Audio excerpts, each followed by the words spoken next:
대한민국 헌법이 항상 옳았던 것은 아닙니다. 우리 헌법이 부끄럽게도 독재 정권을 수단화 합리화하는 데 악용되기도 했습니다.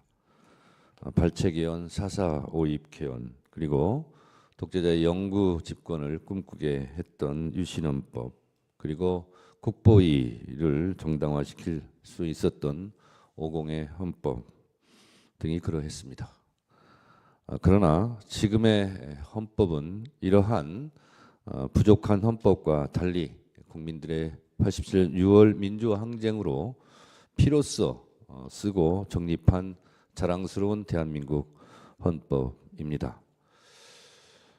6월 민주화 항쟁을 통해서 우리는 대통령 직선제를 쟁취할 수 있었고, 그리고 국정감사가 부활했고, 바로 이곳 헌법재판소가 탄생할 수 있었습니다. 대한민국은 법치국가이고 모든 법의 으뜸은 헌법입니다.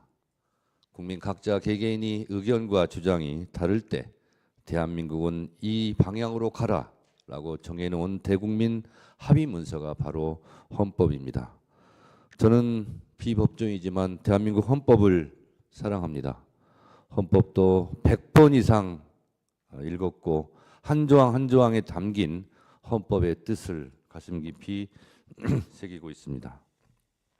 대한민국의 헌법을 한마디로 정리하기는 어렵지만 가장 중요한 것은 국민의 기본권 보장, 삼권 분립, 그리고 인권 옹호 등 헌법 정신 내세우는 앞머리의 정신이라 생각합니다.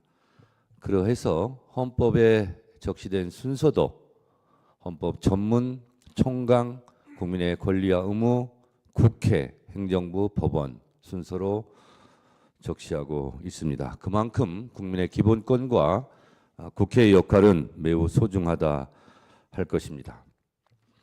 대한민국 헌법이 다른 나라와 달리 특별하게 규정하고 있는 조항이 바로 86조 3항, 87조 4항입니다. 현역 군인은 국무총리가 될 수 없고 현역 군인은 국무위원이 될 수 없다는 조항입니다. 그만큼 우리 헌법은 군부 독재의 아픈 역사를 치유하기 위해서 전 국민이 노력해서 피로 써서 만든 조항들이 헌법 곳곳에 있습니다. 대한민국 헌법 제77조 1항은 전시, 사변, 국가 비상사태가 아니라면 계엄을 선포할 수 없다고 되어 있습니다. 대한민국 헌법 130개 조항 중에서 제 개인적으로 봤을 때 헌법 제11조와 헌법 제84항은 모순 관계에 있습니다. 모든 국민은 법 앞에 평등하다고 했지만 유일하게 대통령은 내란과 외환의 죄를 범하지 아니하고는 형사소추권을 인정하지 않고 있습니다. 그만큼 대통령에게는, 1인에게는 헌법적 특권을 부여하고 있습니다.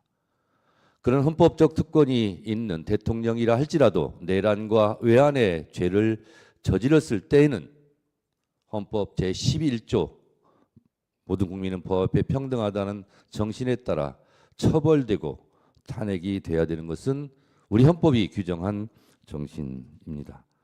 이런 면에서 내란 우두머리든 내란 중요 임무 종사자든 내란 부하 수역자든 아니 형법에서 규정하고 있는 내란 선동자든 이 헌법 정신에 따라서 준엄하게 처벌받아야 된다고 생각합니다. 피청구인 박성재 법무부 장관은 누구보다 다른 부처의 장관보다 이런 헌법 정신을 잘 알고 있을 것입니다. 다른 장관보다도 이런 위헌 위법한 비상계엄을 선포하려고 하는 윤석열 대통령에 대해서 정말 목숨 걸고 반대했어야 된다고 저는 생각합니다. 그런 면에서 많은 아쉬움과 부족함이 있습니다. 법사위에서 자주 만난 사이지만 이렇게 헌법재판소에서 얼굴을 마주 대하고 있는 저도 마음이 불편합니다. 그러나 인간적인 정은 정이고 법은 법입니다. 헌법 정신에 따라서 피청구인 박성재 법무부 장관을 파면해 달라고 요청하는 제 마음도 많이 불편합니다.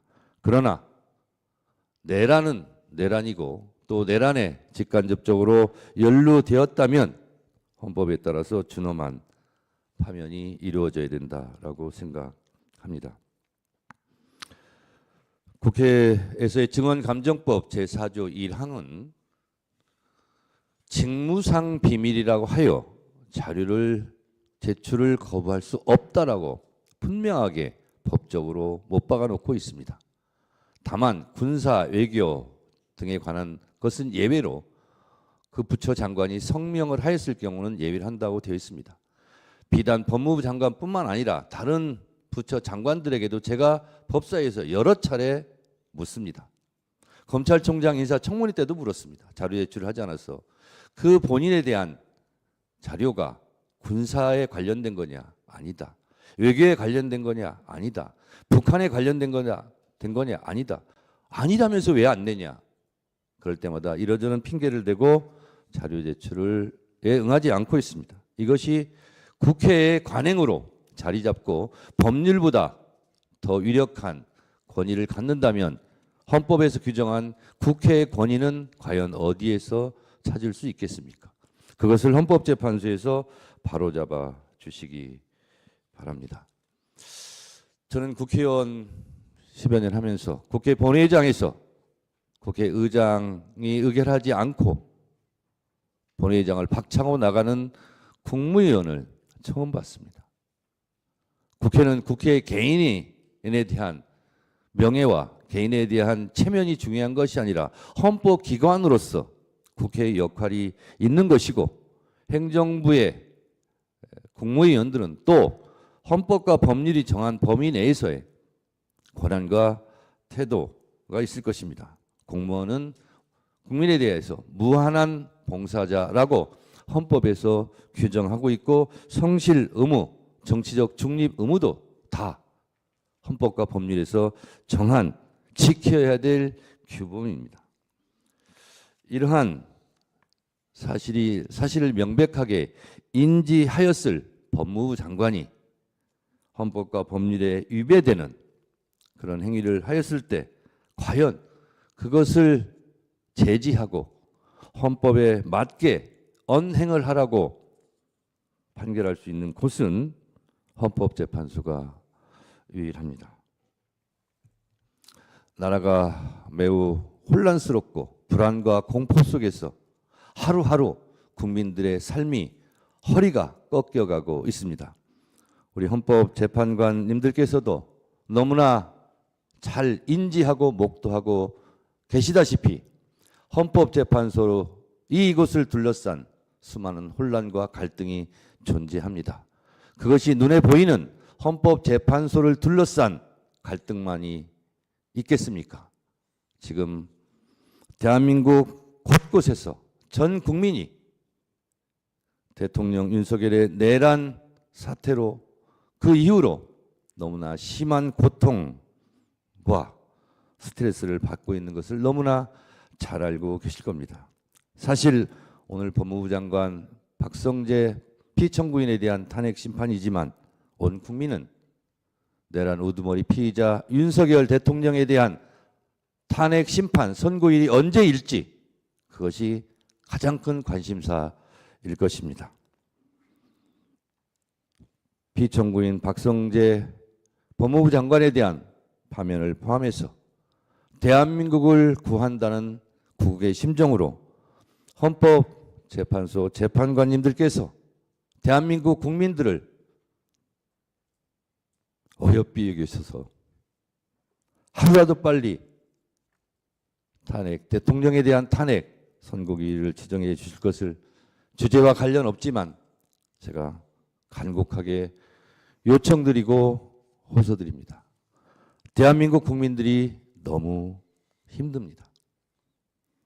재판관님들께서도 그 중압감과 고통에 괴로우시겠지만 더 큰 고통을 안고 하루하루 힘들게 살아가는 국민들을 위해서라도 법무부 장관을 포함한 윤석열 대통령에 대한 탄핵 심판도 서둘러 주실 것을 국민의 한 사람으로서 간곡하게 부탁드립니다. 고맙습니다.